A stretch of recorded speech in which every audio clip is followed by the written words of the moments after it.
அனைத்து இந்திய பொதுச் செயலாளர் முனைவர் சுரேஷ் அவர்களே,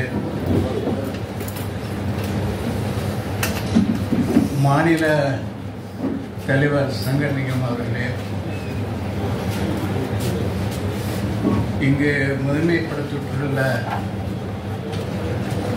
கணக்குறிஞ்சி ஓ சந்திரன், பி கண்மணி, பாலமுருகன் ஆகியோர் எல்லாருக்கும் சேர்ந்து ஒரு அவர்களே சொல்லிவிடுகிறேன். ஜான் வின்சன்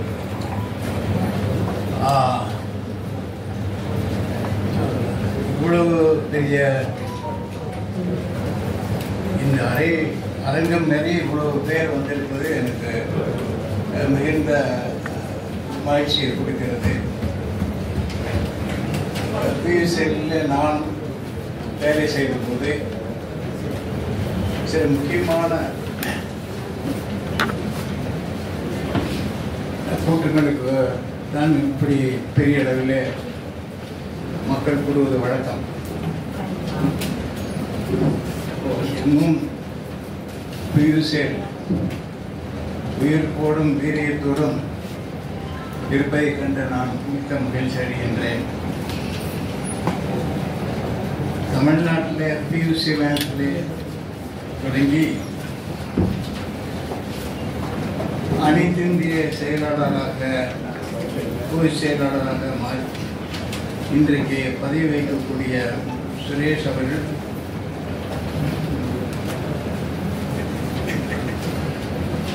எனக்கு நெருக்கமான நண்பராகவும் இருந்திருக்கிறார். எங்களுக்குள்ளே நிறைய கருத்து வேறுபாடுகள் வரும். ஆனால் அந்த கருத்து வேறுபாடுகள் நட்பையோ அல்லது பிஎஸ்னுடைய செயல்பாடுகளையோ எவ்வகையிலும் பாதித்ததில்லை. எனக்கு அல்லது முனைவர் சுரேஷுக்கோ அல்லது குறிஞ்சிக்கோ தனிப்பட்ட முறையிலே சில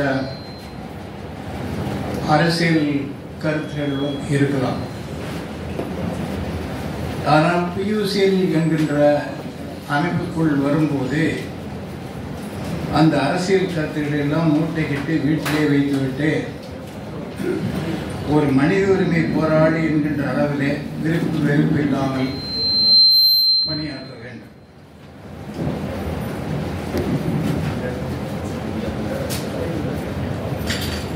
இந்தியாவில் சிவில் உரிமை அமைப்பு என்பது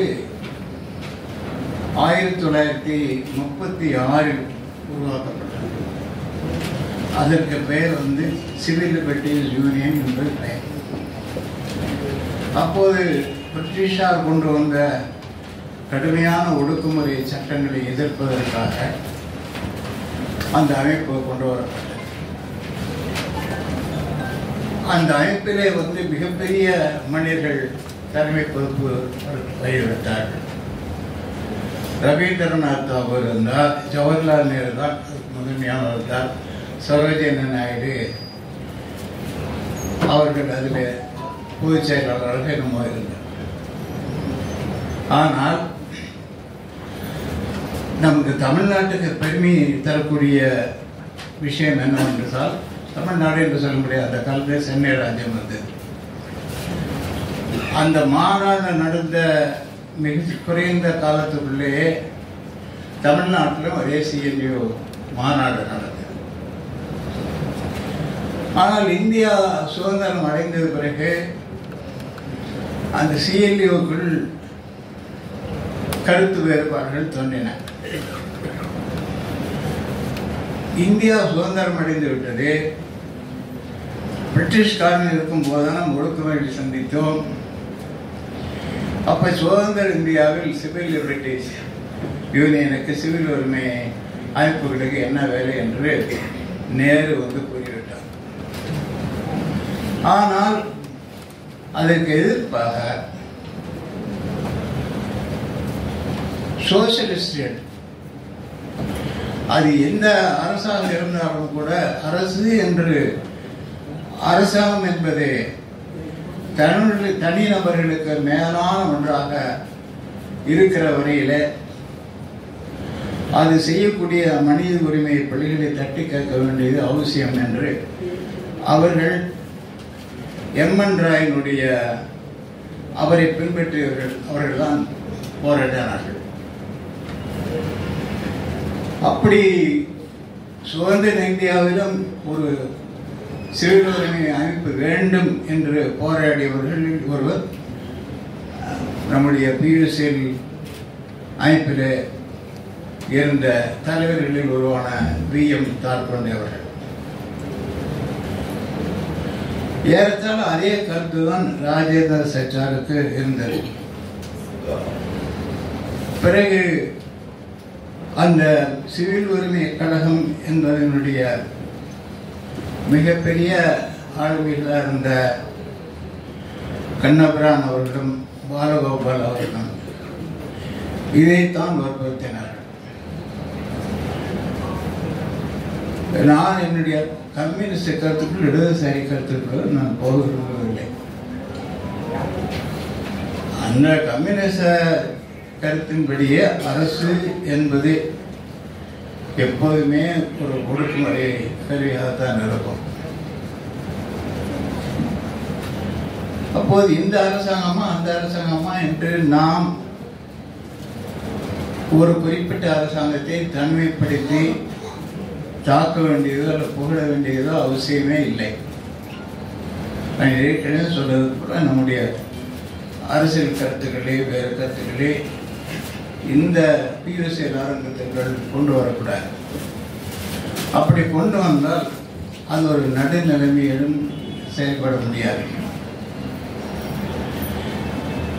இப்போது 1936 தொடங்கப்பட்ட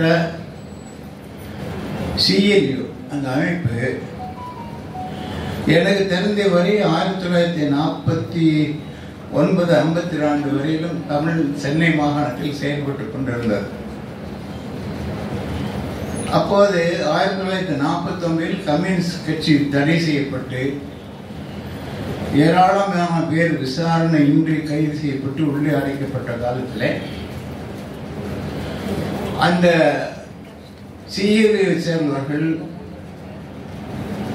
ஒரு சட்டவிரோதமாக கைது செய்யப்பட்டு சிறையில் அடைக்கப்பட்டு கொடுமைப்படுத்தப்பட்டவர்கள். அதிலே பார்த்தால் 1951 என்று நினைக்கிறேன், சேலம் சிறையில் சிறைக்குள்ளேயே துப்பாக்கி பிரயோகம் நடந்தது. அதில் 22 கம்யூனிஸ்டுகள் இறந்து போனார்கள். எனவே அது ஒரு மனித உரிமை பிரச்சனையாக எடுத்துக்கொண்டது தமிழ்நாட்டில் இயங்கி வந்த CLU. பிறகு CLU காணாமல் போய்விட்டது. மீண்டும் 1980 ஆந்திராவை பற்றி நான் பேச விரும்பவில்லை. 1980 தான் மீண்டும் ஒரு மனித உரிமை அமைப்புக்கான தேவை ஏற்பட்டது. அப்போது ஆந்திரா, பீகார் ஆகிய மாநிலங்களை பின்பற்றி தமிழ்நாட்டிலும் முதலியாக என்கவுண்டர் கொலைகள் என்பது நடந்து வந்தன. அது மாத்திரம் இல்லாமல் சட்டவிரோதமான கைது, ஏராளமான பேரை கைது செய்து அடைத்தல், இப்படியெல்லாம் ஒரு அடக்குமுறைகள் வந்தபோது அப்போது 2 சிவில் உரிமை அமைப்புகள், மனித உரிமை அமைப்புகள் தோன்றின. ஒன்று காலம் சென்ற வழக்கறிஞரும் பக்தவசலம் அவர்கள், பக்தவசலம் அவர்கள் OPDR என்ற அமைப்பை தோற்றுவித்தார்.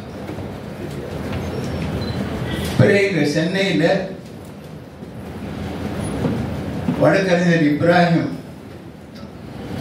என்னை போன்றவர்கள் எல்லாம் இணைந்து இன்னொரு அமைப்பை நாங்கள் உருவாக்கினோம். அந்த 2 அமைப்புகளுமே முழுக்க நக்சலைட் பிரச்சனைகளில் தான் முழுக்க ஈடுபடுத்தி பண்ணன.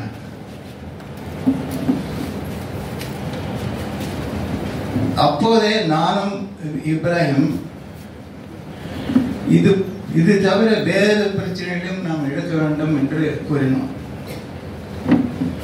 அப்ப நீங்கள் ஆச்சரியப்படுவீர்கள், நாங்கள் நக்சலைட் பிரச்சனைக்கு அடுத்ததாக குரல் கொடுத்தது போலீஸ்காரர்களுடைய உரிமையை பற்றி. ஏனென்றால் அவர்கள் அப்போது ஒரு சங்கம் அமைத்தார்கள். இராணுவத்திலேயோ போலீஸ் அமைப்பிலேயோ காவல்துறையில நீங்கள் சங்கம் அமைக்க முடியாது. நாம் ஏற்கனவே பொது செய்திகள் வெளிப்பட்டுக் கொண்டிருக்கின்றன. சிறையில எப்படி தங்களுடைய வீட்டில் வேலைக்காரர்களாக சிறைக்கரைகள் வைக்கப்பட்டிருக்கிறார்கள் என்ற செய்திகள். இன்னைக்கு கூட பெரிய போலீஸ் அதிகாரிகளுடைய காலநிலை துணைப்பரவலாக கான்ஸ்டபிள்கள் பயன்படுத்தப்படுகிறார்கள். எனவே அவர்களுக்கு சங்கம் கடுமையான நடவடிக்கை எடுக்கப்பட்டது. அது துணிச்சலோடு முன்னணி நின்று 2 பேர் வேலை நீக்கம் செய்யப்பட்டார்கள். அவங்களுக்கு ஆதரவாக நாம் குரல் கொடுத்தோம். அது அந்த காலத்தில் மிக கடுமையான ஒரு ஒடுக்குமுறை நிலவிய காலம். அது குறிப்பாக 1980 82 வரைக்கும் என்று சொல்லலாம். அநேகமாக நான் இருந்த வீடுக்கு 80 சென்னையில் இருந்த காலம் முழுவதிலுமே குறைந்தது 86 வரை போலீஸ் ரெய்டுகள் என்பது தொடர்ந்து வந்து கொண்டே இருக்கும்.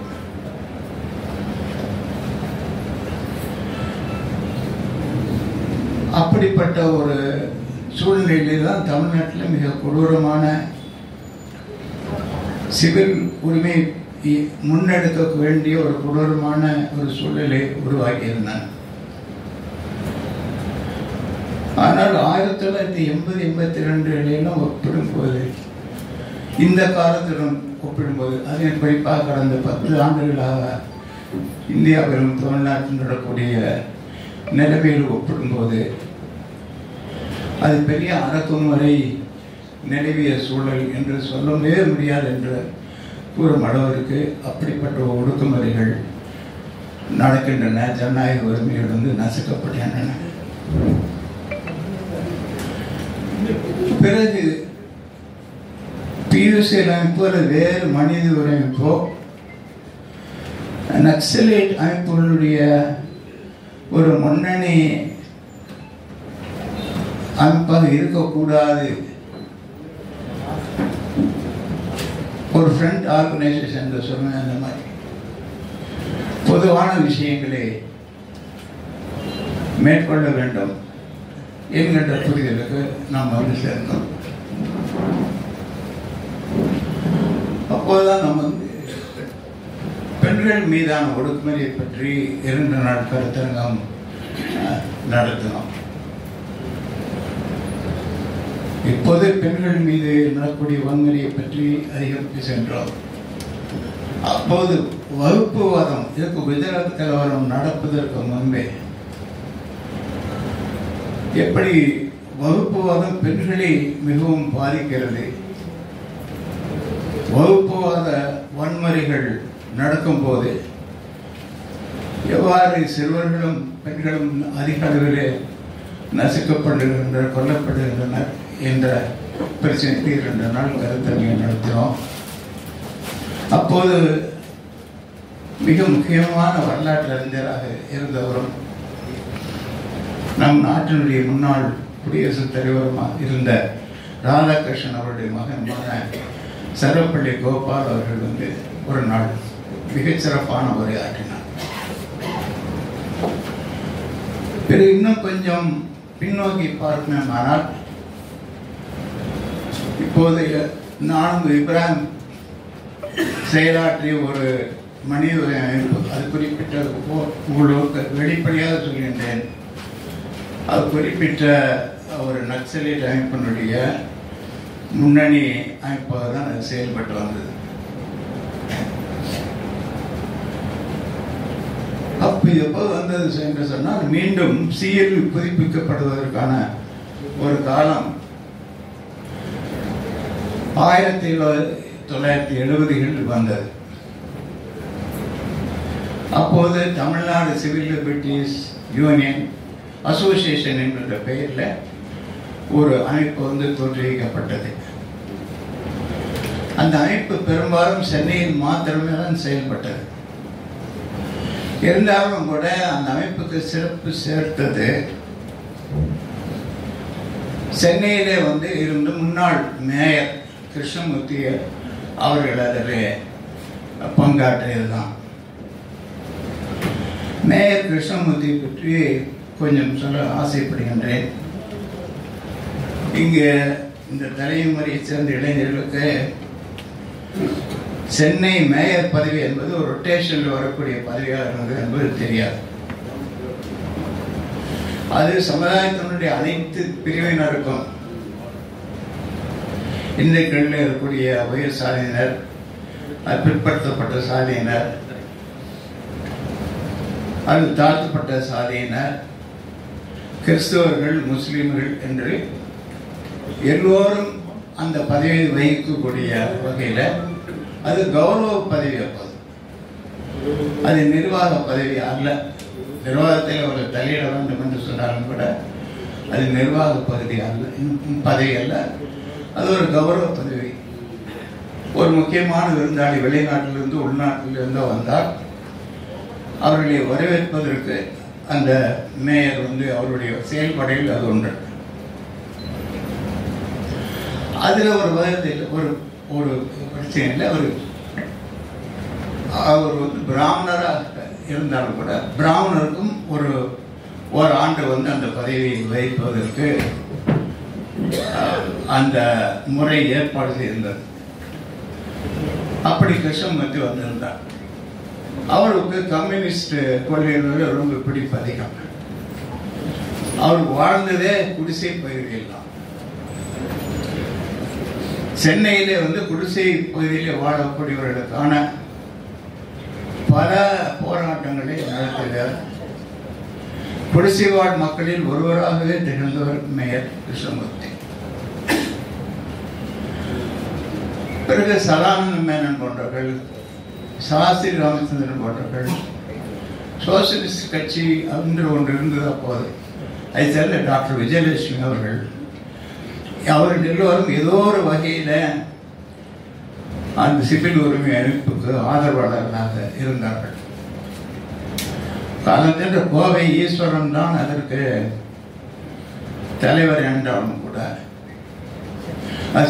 செயலாளராக இருந்தார் என்றாலும் கூட, மற்றவர்கள் எல்லாம் அவர்களுமே அன்றைக்கு முதன்மை கொடுத்தது மீண்டும் நக்சலைட் பிரச்சனை தான். மரண தண்டனை விதிக்கப்பட்ட அல்லது ஆயுள் தண்டனை விதிக்கப்பட்ட நக்சலைட் கைதிகளுடைய விடுதலைக்காக அந்த இயக்கம் ரொம்ப மனைப்போடு போராடியது. 1977 ஓரளவுக்கு சிவில் உரிமை அமைப்பினுடைய கருத்துக்களை, கோரிக்கைகளுக்கு செவி மடக்கக்கூடிய ஆளுநர்கள், அரசாங்கங்கள் இருந்தன ஓரளவுக்கு. அப்போது தமிழ்நாட்டில் ஆளுநராக இருந்தவர், அது அவசர நிலை காலம் முடிந்த பிறகு நடந்த ஒரு பொது தேர்தலை எம்.ஜி. ராமச்சந்திரன் அவர்களுடைய அரசாங்கம் இருந்த காலத்தில். ஆனால் தமிழ்நாட்டில் ஆளுநராக நியமிக்கப்பட்டவர் ஜார்ஜ் பெர்னாண்டஸோடு சேர்ந்து அவசர நிலை காலத்தில் சிறையில் அடைக்கப்பட்டார். அவசர நிலை காலத்தில் பாதி காலத்துக்கு மேல் ஜார்ஜ் பெர்னாண்டஸ் தலைமறைவாக இருந்தார். பிறகு பிடிபட்டார். அவர் உள்ளே தள்ளினார்கள். இப்போ பரோடா வெடிகுண்டு வழக்கு என்ற வழக்கு இப்போது புனைவதை பிறகு அப்போதும் ஒரு வழக்கு புனையப்பட்டது. இவர்கள் எல்லாம் சேர்ந்து ரயில்வே தண்டவாளத்திற்கு வெடிகுண்டு வைத்து தகர்க்கப் போகிறார்கள் என்ற ஒரு வழக்கு எமர்ஜென்சி காலத்தில் தொடரப்பட்டது. மேலே பிரபுதாஸ் பட்டாரியை ஜார்ஜ் பெர்னாண்டஸை பார்த்தால் சொல்லலாம், இப்படி பாட்ட ஆட்கள் இது வேண்டாமா அது செய்வார்கள் என்று. பிரபுதாஸ் பட்டாரி ரொம்ப சாதாரணமான ஒரு மனிதர். ஆனால் அன்றைக்கு சீராளன் என்கின்ற நக்சலைட் கொலை செய்யப்பட்டார். காவல் நிலையத்திலேயே அடித்து கொல்லப்பட்டு அவருடைய உடல் தெருவில் வீசப்பட்டது. அதற்காக சிவில் உரிமை இயக்கத்தினுடைய கோரிக்கையை ஏற்று நீதிபதி இஸ்மாயில் தலைமையில் ஒரு விசாரணை அமைப்பு ஏற்படுத்தப்பட்டது. ஆனால் அது சீராளன் கொலை செய்தவர்களை பற்றி 2 பேர் நேரில் பார்த்தார்கள். வேலு என்கின்ற ஒருவர், அவருடைய மனைவி. அவர்களும் மிக கொடுமையாக கைது செய்யப்பட்டு மிக கொடூரமாக தள்ளுவதை செய்யப்பட்டார்கள். அவருடைய ஆடைகள் களையப்பட்டு துன்புறுத்தப்பட்டார்கள். அதனால் அவர்களுக்கு நஷ்ட ஈடு கேட்டு எங்கள் காலத்துக்கு அது முன்பே வழக்கு தொடரப்பட்டது. நாமும் தொடர்ந்தோம். உண்மையில் சொல்ல போனால் கடைசியில் அரசாங்கம் எதற்கும் மசியவில்லை. கடைசியில் நீதிமன்றத்துக்கு சென்றோம். சந்துரு உயர்நீதிமன்ற தலைமை நீதிபதியாக இருக்கிற காலத்தில் தான், அதாவது அந்த வழக்கு தொடரப்பட்டு அவர்களுக்கு நஷ்ட ஈடு கொடுக்க வேண்டும் என்ற வழக்கு தொடரப்பட்டு 30 ஆண்டு காலத்துக்கு பிறகு அது சந்திரனுடைய தீர்ப்பின் அடிப்படையில் தான் அவர்களுக்கு இழப்பீடு வழங்கப்பட்டது. அதனால் நான் ஏன் சொல்கிறேன் என்று சொன்னால், ஒரு வழக்கை நாம் எடுத்து நீதிமன்றத்துக்கு சென்றால் இது நீண்ட காலமாகும். அதனால் நாம் சோர்வடையக்கூடாது. பாதியிலே நிறுத்திவிட்டால் எப்போதும் நமக்கு வெற்றி கிடைக்கும் என்று நாம் சொல்லவே முடியாது. வெற்றி கிடைப்பதை விட மக்கள் மத்தியிலே மனித உரிமை பற்றியான விழிப்புணர்வு ஏற்படுத்துவது மிக முக்கியமானது.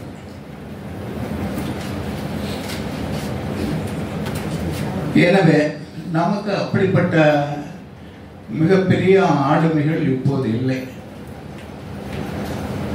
ஒரு ஜார்ஜ் பெர்னாண்டஸ் பின்னால் எப்படி அவருடைய சீரழிந்து போய்விட்டது என்பதை நாம் பார்த்தோம்.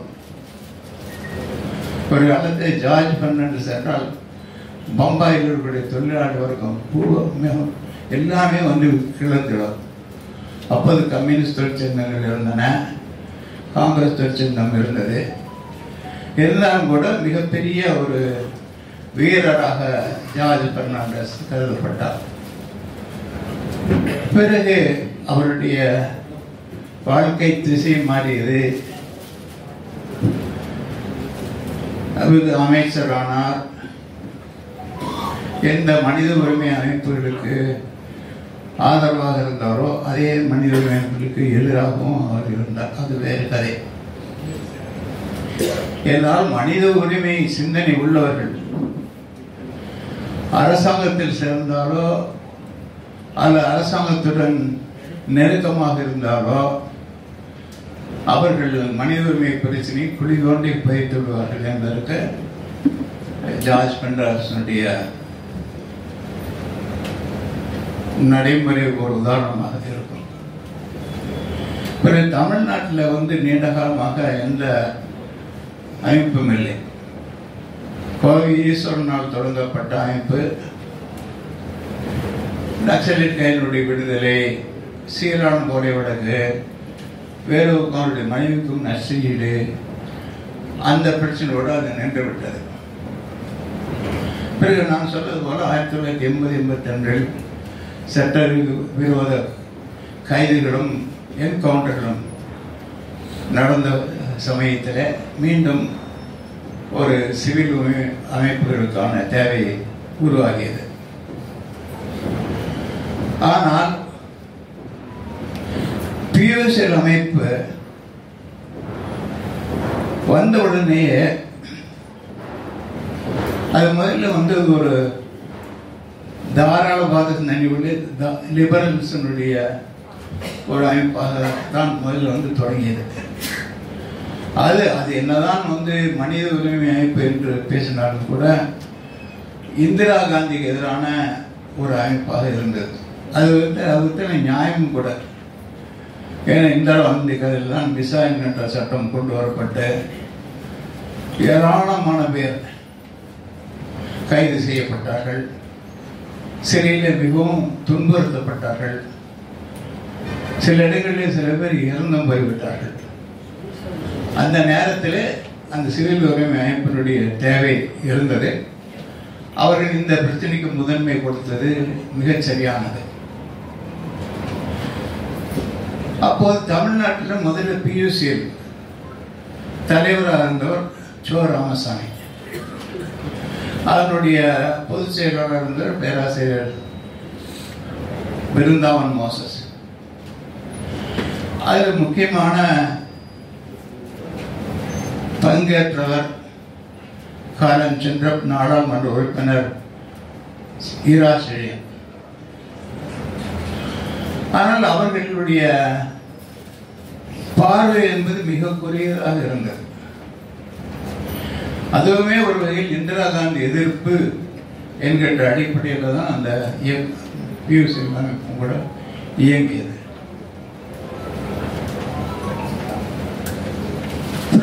வேறு விஷயங்களை தொடவே மாட்டார்கள்.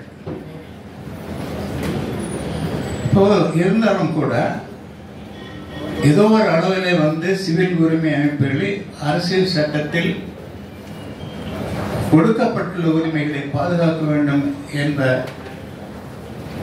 ஒரு பரந்த நோக்கத்தோடு ஆரம்பிக்கப்பட்ட பியூசிஎல்லில் பல்வேறு இயக்கங்களை சேர்ந்தவர்கள் இருந்தார்கள்.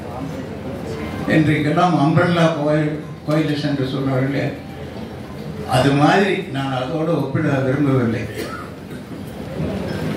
அந்த மாதிரி பல கருத்துக்களை சித்தாந்தங்களை கொண்டு வந்தவர்கள் இருந்தார்கள். ஒரு பக்கம் அருண் ஷவரி,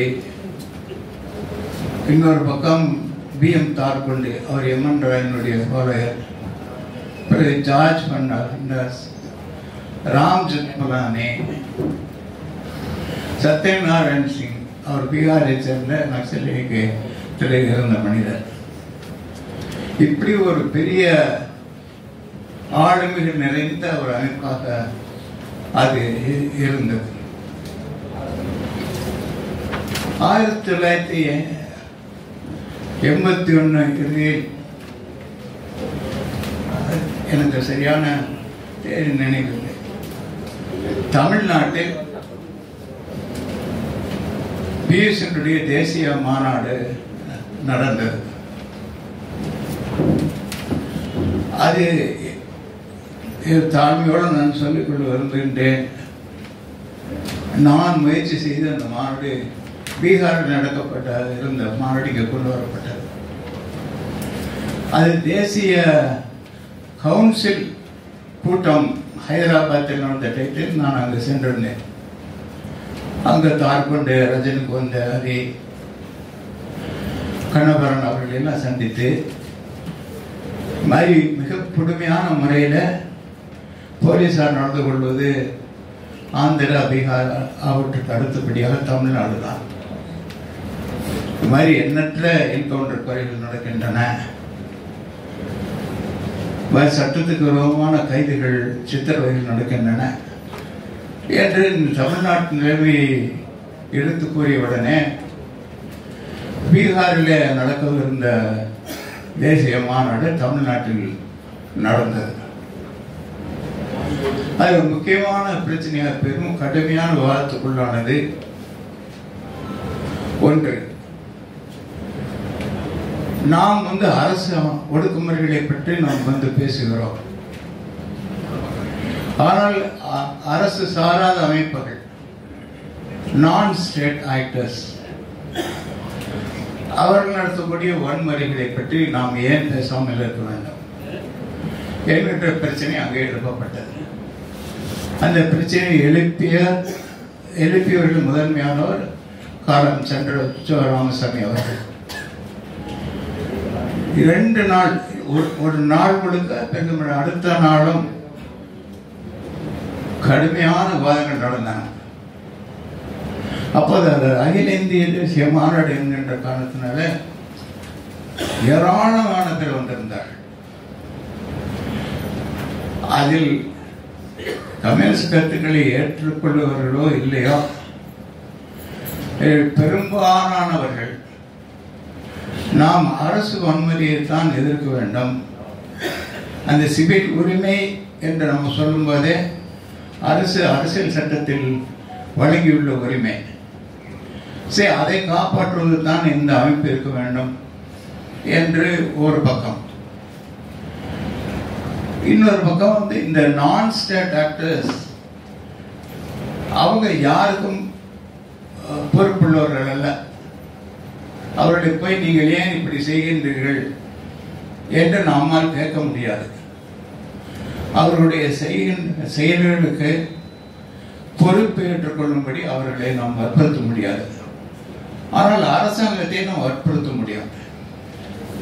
ஏன்னா நக்சலைட்டுகளோ அல்லது வேறு அமைப்புகளோ மக்களுக்கு சிவில் உரிமை, மனித உரிமை என்பதை எதையும் உத்தரவாதம் செய்வதில்லை.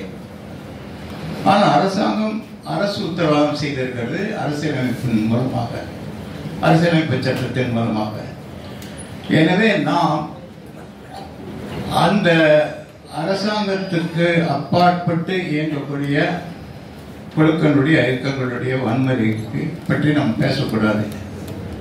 இந்த கருத்து தான் பெரும்பான்மையோருடைய கருத்தாக இருந்தது. பிறகு அந்த அவர்களுடைய தீர்மானம் வாக்கு விடப்பட்டது. ஏறக்குறைய 200 பேருக்கு மேல் இந்த நான் ஸ்டேட் ஆக்டர்ஸினுடைய வன்முறையை நாம் எடுத்துக்கொள்ளக்கூடாது. ஏனென்றால் இது சிவில் உரிமை அமைப்பு என்பது அரசாங்கத்தால் உத்தரவாதம் செய்யப்படக்கூடியது. நான் அரசாங்கத்தை தான் நாம் கேட்க முடியும், இவர்களை நாம் கேட்க முடியாது என்று சொன்னவர்கள் மிக பெரும்பான்மையான வாக்குகளை அளித்தார்கள். பிறகு அன்றைக்கு மாலையில் வாணிமகரில் ஒரு பெரிய கூட்டம் ஏற்பாடு செய்திருந்தோம். நீங்கள் நம்ப மாட்டீர்கள், ராம் தத்பனாடி உட்பட அந்த பேசுகிற அனைவருமே அரசாங்கம் மனித உரிமைகளை மீறுவதை பற்றித்தான் நாம் பேச வேண்டுமே ஒழிய மற்ற அமைப்புகளுடைய வன்முறை பற்றி நாம் பேசக்கூடாது என்று அவ்வளவு பேர் பேசினார்கள். பிறகு பெரும்பான்மையினுடைய முடிவுக்கு கட்டுப்படுவதாக ராமசாமி அவர்கள் கூறினார். ஆனால் பின்னாளில் அவருக்கு அதில் உடன்பாடு இல்லை. அவருக்கு எதிராக வாக்களித்தவர்கள், கருத்துடையவர்கள் எல்லாரையும் சாடி தொடர்ந்து கட்டுரைகள் எழுப்பி வந்தார். நாங்கள் எங்களை போன்றவர்கள் மறுப்பு கடிதம் எழுதினோம். ஆனால் அந்த மறுப்பு கடிதத்தை அவர் வெளியிடவில்லை. ஒரு நாள் நான் சோவிடமாக எவ்வளோ இனிமையாக பழகக்கூடியவர் கேட்டேன், நீங்கள் கருத்து சுதந்திரத்தை பற்றி பேசுகிறீர்கள், உங்களுக்கு ஒரு பத்திரிகை இருக்கிறதுனாலே எங்களை போன்றவர்களை கடுமையாக தாக்கிடுகிறீர்கள். எங்களுக்கு அப்படிப்பட்ட பத்திரிகை எதுவுமே கிடையாது, எங்களுடைய கருத்து சொல்வதற்கு வேறு வழி இல்லை. ஆனால் நாங்கள் மறுப்பு கடிதம் ஒன்றை கூட நீங்கள் ஏன் பிரசுரிக்க முடியவில்லை, உங்களால் முடியவில்லை என்று நான் கேட்டேன். அதற்கு ஏதோ ஒரு சமாதானம் கூறினால் அந்த சமாதானத்தை என்னால் ஏற்றுக்கொள்ள முடியவில்லை. ஆனால் பின்னாளில் அச்சோ போன்றவர்களுடைய கருத்தில் இருக்கக்கூடிய நியாயத்தை ஏற்றுக்கொண்டு பியூசிஎல் நான் ஸ்டேட் ஆக்டர்ஸினுடைய வன்முறைகளையும் நாம் கண்டனம் செய்ய வேண்டும், ஏற்றுக்கொள்ளக்கூடாது என்ற நிலைப்பாட்டுக்கு வந்தது. அது என்னை பொறுத்த வரைக்கும் சரியான நிலைப்பாடு என்றுதான் நான் சொல்லுவேன். பிறகு ஆனா அந்த காலத்தில் 1981 மிகப்பெரிய அளவுக்கு ஒரு உண்மை அறியும் குழுவை ஏற்பாடு செய்திருந்தோம். நான் என்னுடைய வாழ்க்கையில் முதல் முறையாக பம்பாய்க்கும் டெல்லிக்கும் சென்றிருந்தேன். அங்கே இருக்கக்கூடிய எல்லா சிவில் அல்லது மனித உரிமை இயக்கங்களை சேர்ந்தவர்களெல்லாம் நான் சந்தித்தேன். இப்போ அனைத்து இந்த அளவிலே கோவாவிலிருந்து, ஆந்திராவிலிருந்து, பம்பாயிலிருந்து, டெல்லியிலிருந்து மிகப்பெரிய ஆளுமைகள் வந்து ஒரு உண்மை அறியும் குழுவாக திரண்டு அவர்கள் திருப்பத்தூர் பகுதிக்கு சென்றார்கள். வேறு எங்குமே நீங்கள் கேள்விப்பட்டிருக்க மாட்டீர்கள்.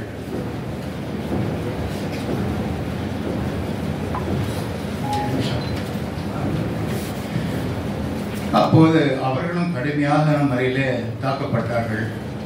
அவருடைய கேமராக்கள் உடைக்கப்பட்டன. பிறகு அந்த சூழலில் மிக துணிச்சலாக அன்றைக்கு இருந்த முதலமைச்சர் எம்.ஜி. ராமச்சந்திரனுக்கு பகிரங்கமான ஒரு அறிக்கை விடுத்தார். இது சட்டவிரோதமான முறையில் பெரும்பாலும் பத்திரிகையாளர்கள் அடங்கிய ஒரு உண்மை அறியும் குழுவிலே ஈவிரக்கமின்றி நடத்தி உங்களை நான் கடுமையாக கண்டனம் செய்கின்றேன். அது மாதிரியான வன்முறை செயல்களில் ஈடுபட்டவர்கள் மீது நீங்கள் கடுமையாக நான் நடவடிக்கை எடுக்க வேண்டும் என்று ஒரு கடிதம் எழுதினார். குறைந்தபட்சம் அந்த அவருடைய நேர்மையை நான் எப்போதும் நான் பாராட்டி வந்திருக்கின்றேன். பிறகு 5 நிமிடத்தில் பேச்சு முடித்துக் கொள்கின்றேன். எனக்கு இன்றைக்கு மிக கடுமையான வெறி இருப்பேன்னா இயல்பாகவே என்னால் பேச முடியவில்லை. பிறகு முனைவர் சுரேஷ் அவர்கள் கேட்ட மாதிரி நான் ஒரு பெரிய கடிதம் எழுதியிருந்தேன். அதில் குறிப்பிட்டிருந்தேன், இந்த ராவன் ரெட்டி என்கின்ற ஒரு வழக்கறிஞர்கள் அமைப்பு இது நிறுவனம், அதில் இருந்த ராமச்சந்திரன் என்பவரை நாங்கள் சந்தித்து அவர் ஓரளவுக்கு இடதுசாரி மனப்பான்மையுள்ளவர் பாரிஸ்டர். ராமசாமி நமக்கு பிடிக்கலையே அவர் ஒரு பெரிய செல்வாக்கு பெற்ற ஆளுமை. எனவே அவர் விலகி சென்றதுக்கு பிறகு யாரை தலைவராக தேர்ந்தெடுப்பது என்பது தேடி கடைசியில் ராமச்சந்திரனை தேர்ந்தெடுத்தோம். அவரும் இணங்கினார். அவருடைய காலத்தில் தான் நாங்கள் இன்னொரு பெரிய உண்மை அறியும் குழுவை திருப்பூர் தர்மபுரி பகுதிக்கு அழைச்சோம். அதிலெல்லாம் கேட்டால் சிறு உரிமை இயக்கத்தில் நட்சத்திரங்களாக திகழ்ந்த கண்ணபிரான், அப்புறம் மிர்னால் கோரே, இது மாதிரியான ஒரு மகத்தான ஆளுமைகள் அங்கு வந்து அவர் செய்த நல்ல காரியம் என்ன சொன்னால், அங்கே இருக்கக்கூடிய யாருமே எந்த கூட்டமும் போடக்கூடாது, யாருமே ஒரு 10 பேருக்கு மேல் கூடக்கூடாது என்று ஒரு சட்டவிரோதமான நிலைமை அங்கு இருந்த காலத்தில் அந்த மௌனத்தை உடைத்தெறிந்தார். அதில் குறிப்பாக சுவாமி அக்னிவேஷ் அவருடைய மிக உணர்ச்சி ஊட்டக்கூடிய உரை திருப்பத்தூரிலும் அப்புறம் போகிற வழியெல்லாம் அந்தந்த கிராமங்களிலும், ஏன்னா அவ்வப்போது அவருடைய ஆங்கிலத்தை நாங்கள் மொழிபெயர்ப்போம். ஒரு ஆங்கிலத்திலும் இந்தியிலும் மிகச்சிறப்பாக பேசக்கூடியவர். இப்படிப்பட்ட ஆளுமையெல்லாம் கொண்டு வந்த அந்த இடத்துல ராமச்சந்திரன் அவர்கள் சிறிது நாள் தான் அவர் தலைவராக பதவி வகித்தார். பிறகு திடீரென்று அவருக்கு மரணம் ஏற்பட்டுவிட்டது. பிறகு அந்த இடத்தை நிரப்புவது யார் என்கின்ற பிரச்சனை வெகுவாக எழுந்தது. அப்போது பிஎஸ்எல் கோஷ்டி சண்டைகளும் நடந்து வந்தன.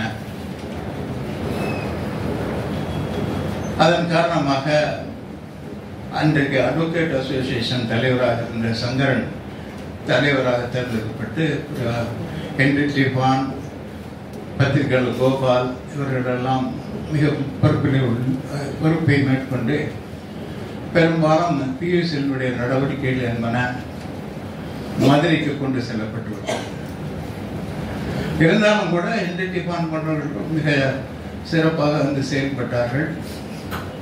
1982 15 நாள் கருத்தரங்க நடந்தது.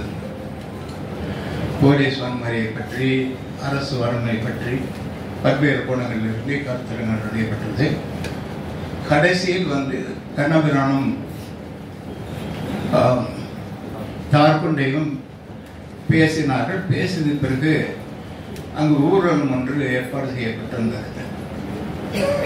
அந்த ஊர்வலத்தை கொடியை சேர்த்து தொடங்கி வைப்பவர் விஎம் தார்குண்டே.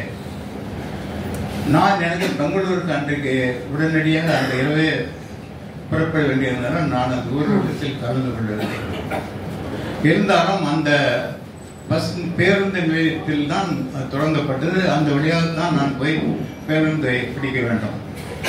போகும்போது திடீரென்று ஒரே குழப்பம். அங்கே பல பேர் சிதறி ஓடினார்கள். சில பேர் வந்து போலீஸ்கார் அடிக்கப்பட்டார்கள். தார்குண்டே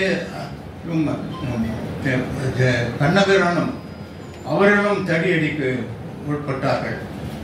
நான் உடனே அந்த முகமது அலி என்பவர் தான் அந்த வேலையை சேர்ந்தவர் தான் சூப்பரண்டா போலீஸாக இருந்தார்.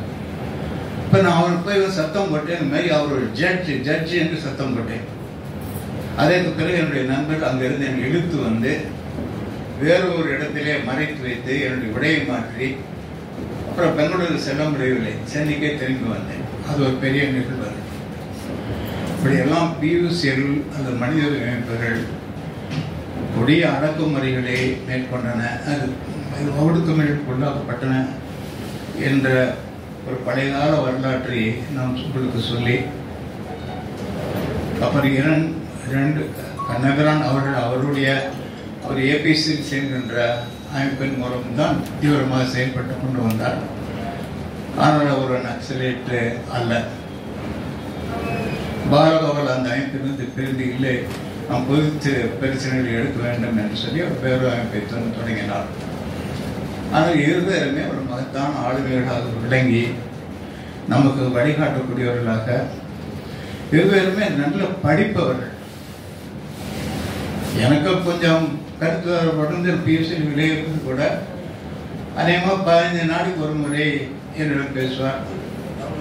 ஒரு வழக்கமாக என்னை வாடா போட என்றுதான் கூப்பிடுவார்.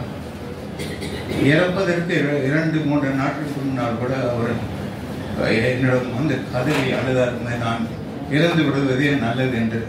அது எப்படி இறந்தார், அவர் எப்படி அவருடைய இறுதிச்சடங்கு நடந்தது. இறுதிச்சடங்கு என்பதே ஒன்றும் பெருசாக நடத்தவில்லை குடும்பம் தவிர, அது வேறு விஷயம். ஆனால் அவர் அந்த மாதிரியான அச்சத்தங்கள் இல்லாத ஒரு காலத்தில் முனைவர் பியூஷ், முனைவர் சுரேஷ் அவர்களுடைய போன்ற நல்ல ஒரு வழக்காடுகளில் மிகச்சிறந்தவர். அதுமாதிரி கூட நம்முடைய அந்த சிஆர்பிசி, ஐபிசி இதுக்கெல்லாம் கொண்டு வரப்பட்ட திருத்தங்களை பற்றி மிக அழகாக ஆய்வு செய்து ஒரு மிகப்பெரிய கட்டுரை ஒன்று எழுதியிருக்கின்றார். அவருக்கு வாழ்த்து தெரிவிக்கும் போது அவருக்கே ஒரு அடக்கத்துடன் சொன்னார், இல்லை என்னை மாத்திரம் கூடாதீர்கள், பல பேர் அது பங்கெடுத்து கொண்டிருக்கிறார்கள் என்று. அது தமிழில் விரைவில் கொண்டு வரப்பட வேண்டும் என்று வேண்டிக் கொண்டு என்னுடைய உரையை முடித்துக் கொள்கின்றேன். நிறைய பேச வேண்டும் என்று நான் நினைத்தேன். என்னுடைய பழைய நினைவுகள்லாம் தட்டி எடுக்கப்பட்டன. சரி, அதுக்கு கால அவகாசம் இல்லை. எனவே நீங்கள் இன்னும் புத்துணர்ச்சியோடு பியூசிஎல் அமைப்பில் செயலாற்ற வேண்டும். பியூசிஎல் என்பது மதிக்கத்தக்க ஒரு அமைப்பாக தமிழ்நாடு முழுவதும் ஏற்றுக்கொள்ளபடி செய்ய வேண்டும் என்று கேட்டுக்கொண்டு 2 வரையை படித்துக் கொள்கின்றேன்.